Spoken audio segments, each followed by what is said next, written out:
My name is Willis Lamb, Field Supervisor of the LRTC Technical Large Animal Rescue Team in northwestern Nevada. We are an all-risks team that covers multiple counties and responds to an average of over 500 incidents per year. We're located primarily within open range that contains thousands of free-roaming horses and cattle with all the expected hazards to young animals. We see maiden mares without sufficient milk or who die postpartum. We see exposure to extreme weather, injuries from accidents and stray dog attacks, and other circumstances including flash floods, lightning strikes, wildfires, and even stallion fights that result in foals becoming abandoned. This presentation showcases our Air for Paws equipment. The Air for Paws concept was originally designed for the fire service for reviving pets rescued from structure fires. We determined that Air for Paws can be extremely beneficial in certain large animal responses, and we currently have several units in service. We're recycling an original video from 2015 as it covers the functional key points, with these additional explanations added. We have a number of incidents each year involving injured or abandoned range foals. Neonates in particular have very little in the way of reserves, so prompt intervention and support can be critical for a positive outcome. In the field, we have a few options to stabilize foals prior to and during transport to a veterinary facility, and oxygen supplementation is a significant resource. From experience, we have learned that we need to use regulators that can flow 18 liters per minute in order to observe definite positive responses. Therefore, our fuel packs have backup oxygen cylinders to keep the O2 flowing, as it will go fairly fast. We have also learned that oxygen supplementation can benefit animals suffering from smoke exposure. In this image, one of my mini horses suffered pneumonia from constant drift smoke from a fire nearly 100 miles upwind. The on-scene veterinarian prescribed at least 15 minutes of high-flow oxygen prior to transport to the veterinary facility. Here's the original video.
Inside the kit, there are two different size bag masks that are kind of held together with masking tape, so that it's easy to take off and won't hurt the mask, or the bag.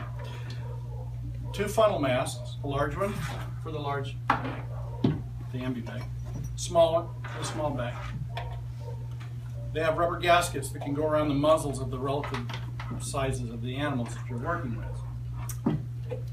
These will actually come off if the hole is too small for a larger animal.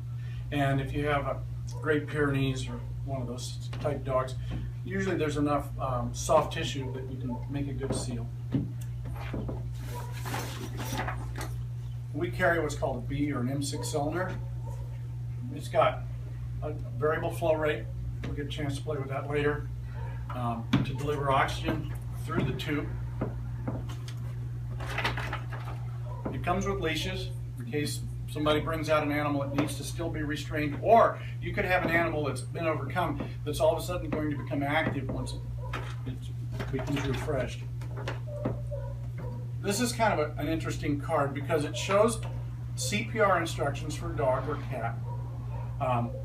The recap here is that, generally speaking, you want to put the animal on its right side. Sorry, it's on the left side. Check for a pulse in the femoral artery area. That's the easiest one, especially if you can stand up straight.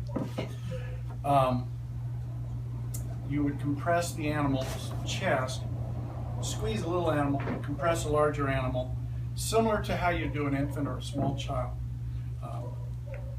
The distance of compression is a little bit difficult to discern, so the rule of thumb is about 25% of the chest capacity. Now, typically speaking, if you can put the mask on the animal and flow oxygen, the compressions will create some air exchange. And there have been successful resuscitations of house pets, as well as CAL FIRE successfully resuscitated a fawn that they picked up in a wildfire. So these are some pretty good pieces of equipment if you need them. It sure beats what we've done in the fire service, and that's trying to fake it with human stuff or just doing the mouth to muzzle, or as the chief's done, a mouth to chicken, and he was successful in reviving a chicken. That has to be sort of one that I've never seen before. There's also some different information that comes with the kits, some example pet alert stickers for people that have pets that are usually secured in a small area of a house. For example, somebody's got a kennel in their property or what have you. I kind of look at these a little bit like the baby on board. If they're misapplied, they don't really mean anything, but if you have somebody that has animals confined in cages or what have you within a structure, these are nice to direct fire crews. They're familiar that there's animals in the structure. This helps them identify where. The package will also come with a variety of other documents, including some of the procedures and guidelines by various fire departments that use these things. So it sort of gives us a model as to how to operate in the field of small animal rescue. This is a small bag with a small mask. The opening here is pretty adequate for this particular dog. With this dog here, you're going to end up getting more into the dog's face, so we'll have to be a little more careful if we were going to resuscitate this animal, because its eyes will be. However, you can still make a good scene. Leakage. Because you get teeny tiny muzzle. Yeah, exactly. All right. And again, if we were to actually resuscitate this dog, we would have to be very careful, make small compressions on the ambi bag, and just watch for the chest to rise. When do you use that versus using the, or is it always attached It's connected to the the oxygen, so it'll have an enriched oxygen supply no matter what. Okay. If you're resuscitating and you don't have the oxygen tank available for whatever reason, you can still put room air or atmospheric air into the animal to get to breathe. And in some cases, just simple CPR compressions will generate enough stimulation that the animal will recover. Some of these animals are pretty resistant if they don't have underlying medical problems. Like I say, the fawn that they found, they had no idea how long it was down, and they tried it, the fawn came around, it's now in a wildlife rehab center. So, it provides you some options. And from the public safety side of it, instead of standing there and not being able to do anything when you have distraught animal owners, you've got something that you can move forward with that has a fairly high degree of success. So you start out with it fully hooked up, not just with the bag. Right. And yes, and the idea of the jump kit, the way it's made up, is that everything can be can be put together rather quickly. All you have to do is just grab that cylinder. It's got a handle on it already. Hook the oxygen up. What I tend to do is I tend to let it run at high flow for just a short period of time so the bag will inflate. You know, you want this reservoir to, once the animal starts breathing, you don't want them to just suck into a vacuum. And then we can either apply resuscitative efforts by squeezing the bag, and you can increase the size of the bag.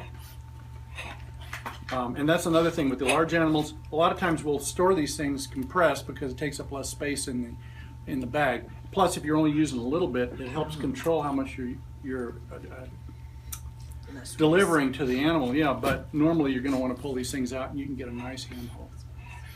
If in doubt, there's the sheet. If you're working in teams, somebody can read the sheet while you're setting everything up and remind you what the proper compression rates are and so forth. It changes as the animals get larger.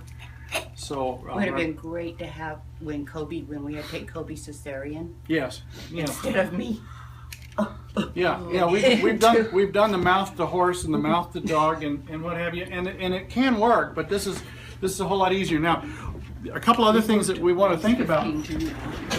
If this was human medical equipment, then we'd usually dispose of it. In this case, with the animal equipment, once you finish using it on an animal, wash it with mild soap and water, just the same as you would with your self-contained breathing apparatus for those folks in the fire department. Do you use a little diluted peroxide in the water to help it?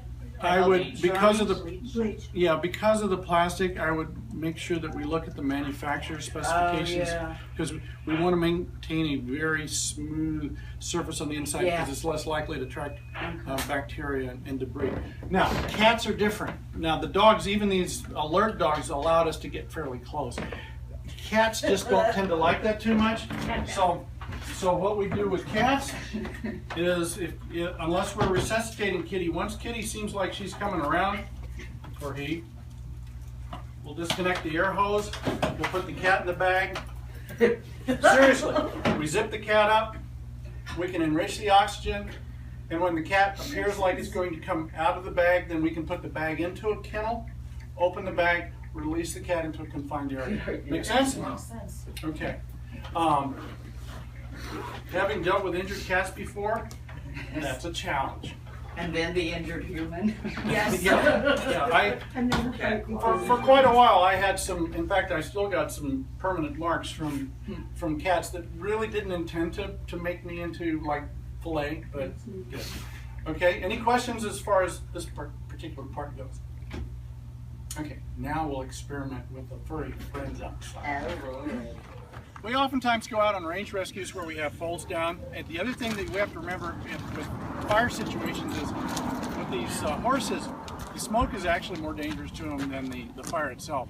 And so one of the things that we have not been able to do until now is provide supplemental oxygen to some of these animals. Now, both of these obviously have survived, and they were both near death when they were picked up.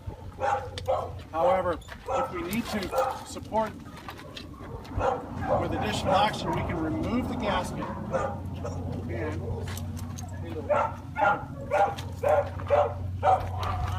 we can encapsulate the nose capsule with the cone.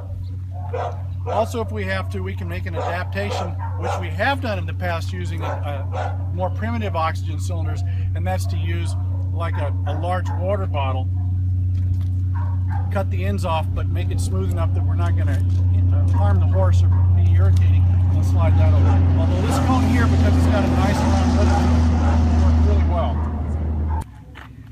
These horses are obviously fully ambulatory and active, and they're in a new environment, which makes it a little more exciting for them. But even then, if you come in and you're not claustrophobic, they will accept the cone around their nose. And step up to the oxygen bar, kids.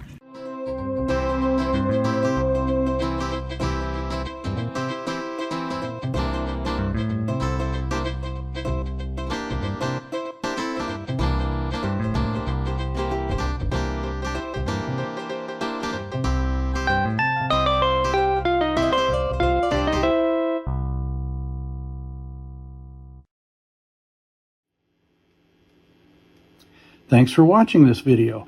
We hope it has provided some useful material.